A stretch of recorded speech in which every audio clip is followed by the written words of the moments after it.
ఇస్తుంది. జమిలీ ఎన్నికలకు సంబంధించిన అంశము మనం గతంలో కూడా చూసాం. ఇప్పుడు ఎన్నికల కమిషన్ ఒక కొత్త నిర్ణయాన్ని ప్రకటించింది. దొంగ ఓట్ల వంశంకి సంబంధించి కావచ్చు, మీ పార్టీకి సంబంధించినటువంటి అధినేతగా ఉన్నటువంటి రాహుల్ గాంధీ కూడా పదే పదే పార్లమెంట్ సాక్షిగా ఆయన మాట్లాడుతూ వస్తున్నారు. ఈవీఎంలు గోల్మాల్ జరుగుతుంది, దొంగ ఓట్లు ఎక్కువగా వస్తున్నాయి, దొంగ ఓట్లకు సంబంధించిన చర్చ చాలా ప్రధానంగా జరుగుతున్నటువంటి నేపథ్యంలో ఇక్కడ కొత్త ఎలక్షన్ కమిషనర్ బాధ్యతలు చేపట్టిన తర్వాత దొంగ ఓట్లకు సంబంధించి ఆధార్ కార్డుని లింకప్ చేస్తూ దానికి సంబంధించి చర్యలు తీసుకున్నాం. దీనికి సంబంధించి అన్ని రాజకీయ పార్టీల దగ్గర నుంచి ఒక వాళ్ళకి సంబంధించిన ఒక ఇన్ఫర్మేషన్ తీసుకున్న తర్వాత, వాళ్ళ అభిప్రాయాన్ని తీసుకున్న తర్వాత దీన్ని అప్లై చేయాలని చెప్పేసి ప్లాన్ చేస్తున్నామంటూ కూడా మాట్లాడుతున్నారు. ఆ తర్వాత జమిలీ ఎన్నికలకు సంబంధించి కూడా ప్రయత్నాలు జరుగుతూ ఉన్నాయి. ఖచ్చితంగా ఆ సమయం వచ్చినప్పుడు జమిలీ ఎన్నికలకు సంబంధించి మేము నిర్ణయిస్తాము, వాటిని జరిగే విధంగా ప్రయత్నిస్తామంటూ కూడా ఎన్నికల కమిషన్ మాట్లాడుతూ వస్తుంది. ఏం చెప్తారు ఈ రెండు అంశాలకు సంబంధించి? ఇప్పుడు జమిలీ ఎన్నికలు అనేది చాలా గత 4-5 సంవత్సరాలుగా వినిపిస్తుంది. మోడీ గారు అనేక సందర్భాల్లో చెప్పడం జరిగింది. దానికి కమిషన్ కూడా వేశారు, మాజీ రాష్ట్రపతి వాళ్ళు ఇచ్చారు కూడా.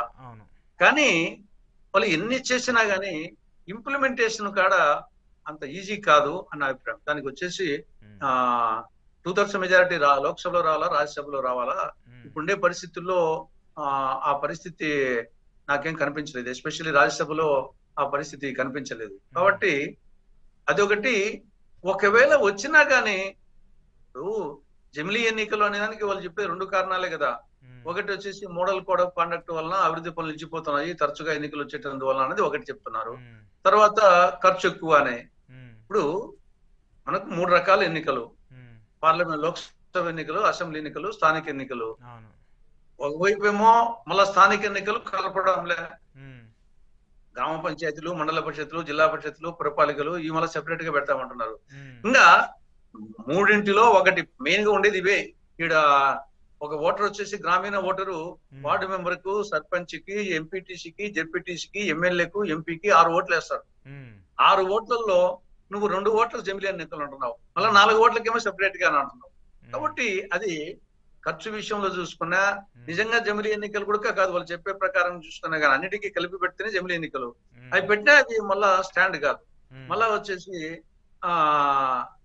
మళ్ళా మధ్యలో ఆగిపోవాల్సింది. గతంలో ఇప్పుడు మన రాష్ట్రంలో అనేక సంవత్సరాలుగా జమిలీ ఎన్నికలు జరుగుతున్నాయి. కానీ రాజ్యాంగ సవరణ చేసి పెట్టడం మన ఆంధ్రప్రదేశ్ లో దాదాపు 99 నుండి జమిలీ ఎన్నికలే. అదేమన్నా రాజ్యాంగ సవరణ చేశారా, జమిలీ ఎన్నికలు అన్నారా? అది కాకతాళీయంగా యాదృచ్ఛికంగా వచ్చాయి. ఆ ప్రకారంగా రావాల్సింది తప్పనిచ్చేసి అంతకుముందు గతంలో దేశమంతటా కూడా 1952, 57, తర్వాత 62 అప్పుడు జమిలీ ఎన్నికలు జరిగినాయి. కానీ మధ్యలో అనేక పరిణామాలు జరిగినాయి. కాబట్టి జమిలీ ఎన్నికలు ఒకవేళ పెట్టినా గానీ అది సక్సెస్ కాదు అన్నది బీజేపీ కూడా ఏమి లాభమో నాకేం అర్థం కాలేదు. ఆల్రెడీ మీరే కదా అధికారంలో ఉండేది, వాళ్ళు ఎందుకు ఆలోచన చేస్తున్నారో అర్థం కావడంలే. దానివల్ల దేశానికి ప్రయోజనం లేదు, కొన్ని వాళ్ళ పార్టీకి ప్రయోజనం ఉన్నా అంటే నష్టం మీకే కదా. ఏం జరిగినా కానీ ఆల్రెడీ మీరు అధికారంలో ఉన్నారు. ఒకవేళ మీకు అడిషనల్ గా వచ్చేది ఏముంది, వచ్చే అధికారం నిలుపుకుంటారు, లేకుంటే పోతుంది. మీకు అలా అధికారం ఉండే వాళ్ళకి వచ్చేసి బీజేపీకే నష్టం ఆ విధంగా అనుకున్నా గానీ. కాబట్టి నాకు తెలిసి జమిలీ ఎన్నికలు అంత ఈజీ కాదు అంటున్నారు, కానీ నాకు తెలిసి అది అసాధ్యం అనిపిస్తా ఉంది. ఇక ఆధార్ కార్డుకు, ఓటర్ లిస్టుకు నిజంగా మనం ఓటర్ లిస్ట్ చూస్తే ఇంత దాంట్లో వచ్చేసి ఏ చనిపోయిన వాళ్ళ పేర్లు, తర్వాత ఒకే పేరు 2 సార్లు 3 సార్లుగా ఆ పేర్లు వేరే ఇంటి పేరు వేరే ఉండడం అనేక ఉంటాయి. కాబట్టి కానీ యాక్చువల్ గా పార్లమెంటరీ ప్రజాస్వామ్యానికి ఎన్నికలు వచ్చేసి గుండెకాయ లాంటివి. ఈ ఎన్నికలకు వచ్చేసి ఓటర్ లిస్ట్ అనేది ప్రధానమైంది. కానీ ఓటర్ లిస్ట్ కానీ అవకతవకలు జరిగేది వాస్తవము. కాబట్టి దానికి ఆధార్ కార్డు అనుసంధానము అంటే దాన్ని వేరే విధంగా యొక్క వ్యక్తి యొక్క రహస్యాలు, గోప్యాలు అవి బహిర్గతం కాకుండా జాగ్రత్తలు తీసుకొని ఆధార్ కార్డుకు, ఓటర్ లిస్టుకు అనుసంధానం చేస్తే మంచిదే. ఓకే, సో ఇదైతే మీరు ఈ నిర్ణయం తీసుకొస్తే మంచిదే అంటారు. ఏది ఆధార్ కార్డుకు, ఓటర్ లిస్టుకు లింక్ పెట్టి దీని వల్ల వచ్చేసి వ్యక్తి యొక్క ఇండివిజువల్ సమాచారానికి ఇబ్బంది లేకుండా అంతా గుర్తించే విధంగా జాగ్రత్త పరిచుంచితే బెటర్ అంటారు. అవును. బ్యాలెట్ అంశాన్ని తీసుకొస్తే బాగుంటుందా, లేదంటే ఈవీఎం సిస్టమ్ ని కంటిన్యూ చేస్తే సరైన పద్ధతి అనుకుంటున్నారా? ఇప్పుడు మనము పూర్తిగా టెక్నికల్ మ్యాన్ దీన్ని చెప్పాల్సింది, కానీ మన టెక్నికల్ మ్యాన్ కాకుండా ఒక కామన్ మ్యాన్ ఏమంటే మీరు మీరు దీన్ని మీరు నేను టెక్నికల్ గా అడగట్లేదు. మీరు ఒక సీనియర్ రాజకీయ ఓకే. నాయకులు, గత కొంతకాలంగా చూస్తున్నారు కాబట్టి అప్పుడున్నటువంటి పరిస్థితులకి ఇప్పుడున్నటువంటి పరిస్థితులకి వ్యత్యాసం చెప్పండి. అంటే ఇక్కడ మెరిట్స్ డిమెరిట్స్. ఇప్పుడు ఇక్కడ మనము ఈవీఎంల కాడ ఏమైందంటే ఇమ్మీడియట్ గా వచ్చేసి ఒక రోజులోనే రిజల్ట్. కౌంటింగ్ అయిపోతుంది, కౌంటింగ్ అయిపోతుంది. చెల్లని ఓట్లు దీంట్లో ఉండవు. మనం ఇటీవల చూసాం కదా, మొన్న పట్టభద్రుల నియోజకవర్గంలో ఓట్ల లెక్కింపులో పట్టభద్రులు ఇస్తున్నట్టు ఎన్నో అనేక చెల్లని ఓట్లు ఉన్నాయి. అవును. కాబట్టి ఇక్కడ చెల్లని ఓట్ల పరిస్థితి ఉండదు.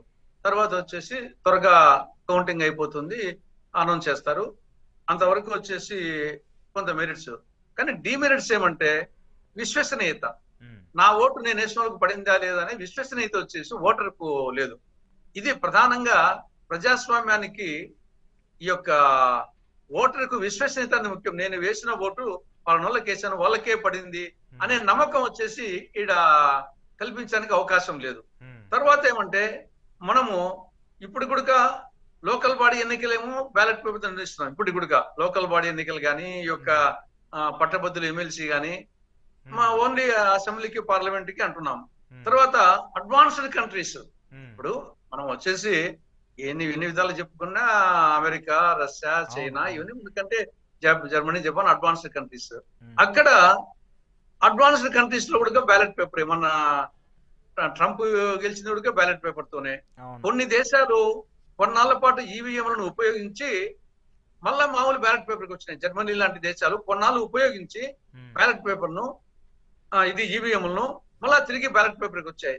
ఇవన్నీ చూసినప్పుడు కొంత మనము ఇదే విధంగా వచ్చే రెండో వైపు వచ్చేసి ఈవీఎంలతో చేసేట కంటే బీజేపీ కాశ్మీర్ ఎందుకు రాలేదు, తర్వాత జార్ఖండ్ ఎందుకు రాలేదు, లేకుంటే ప్రియాంక గాంధీ ఎందుకు ఓడించకూడదు, దీనికి ఆన్సర్ లేదు. అది చెప్తాం, రెండు పక్కలా ఉన్నాయి. దానివల్ల పూర్తిగా మ్యానిపులేట్ చేసేదానికి అవకాశం ఉంటే ఏమొచ్చేసి వాళ్ళు సొంత మెజారిటీ బీజేపీ వచ్చేవారు చేసుకునే వాళ్ళు కదా అని దానికి మనం ఆన్సర్ చెప్పలేం. కాకపోతే ఏమంటే నా అభిప్రాయం ఏమంటే, ఒకటి గతంలో ఈవెన్ అద్వానీ లాంటి అందరు నాయకులు కూడా బ్యాలెట్ పేపర్ కావాలన్నోళ్ళే, చంద్రబాబు నాయుడు కావాలన్నోళ్ళే. జనరల్ గా వచ్చేసి ఇప్పుడు అన్ని పార్టీలు అనుకోండి, గతంలో బీజేపీ అగ్రనాయకుడు అద్వానీ, డాక్టర్ సుబ్రహ్మణ్య స్వామి, చంద్రబాబు నాయుడు. ఎందుకంటే నేను ఉమ్మడి ఆంధ్రప్రదేశ్ అనేక చర్చా వేదికలో పోయినప్పుడు చంద్రబాబు నాయుడు తరఫున హరిప్రసాద్ ఆయన దాని ఈవీఎం లో పట్టుకొచ్చి నేను చూపిస్తా దీంట్లో మోసం జరిగేదని చెప్పేసి మేము చర్చా వేదికలు కూడా పాల్గొన్నాం. టీడీపీ తరఫున వచ్చేవాడు ఆయన. కాబట్టి ఇది విశ్వసనీయత లేదు. కాబట్టి బ్యాలెట్ పేపర్ కు మళ్ళా పోవడమా, లేదా ఇక్కడ ఈవీఎం లోనే ఆ యొక్క స్లిప్ ఉంటది కదా, ఆ స్లిప్ మనకు జస్ట్ కనిపించి తొట్టులేకపోతా ఉంది. అట్లా కాకుండా స్లిప్ వచ్చేసి ఓటర్ చేతిలోకి వచ్చి ఓటర్ వేసే విధంగా చేస్తే అప్పుడు రెండు సరిపోతాయి. స్లిప్ వచ్చేసి ఓటర్ చేతిలోకి వచ్చి ఓటర్ వచ్చేసి పెట్టెలో వేయాల ఆ స్లిప్. అప్పుడు మళ్ళా ఒకవేళ రేపు అది ఒక మార్గం. లేదు, మూడో మార్గం ఏమంటే కౌంటింగ్ అప్పుడు.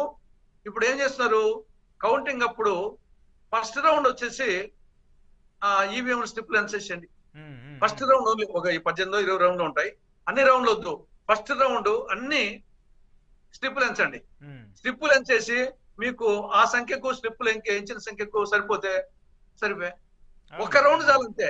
అది కూడా చేయడం లేదు ఈ ఎలక్షన్ కమిషన్ వచ్చేసి. 5% ర్యాండమ్ గా చేయాలని ఉంది. దాని బదులు ర్యాండమ్ గానే ఫస్ట్ రౌండ్ వచ్చేసి ఎంచేయండి, స్లిప్లు ఎంచేసేయండి. దాని టాలీ అయిపోయినా అనుకోండి, ఇంకా ప్రొసీడ్ కండి మిగతా రౌండ్ లో సేమ్ క్విక్ గా అయిపోతుంది. కాబట్టి సింపుల్ నిర్ణయాలు తీసుకుంటే ఈ యొక్క అనుమానాలు నివృత్తి చేయడానికి అవకాశం ఉంటుంది. అవి చేయనంత వరకు న్యాచురల్ గా అది ఓడిపోయిన వాళ్ళు వచ్చేసి నిరంతరం వాళ్ళని వేధిస్తానే ఉంటుంది. అది రోజు ఒక పార్టీ కావచ్చు, రేపు ఇంకో పార్టీ కావచ్చు, ఎవరైనా దానికి అతీతులు కాదుగా. అతీతులు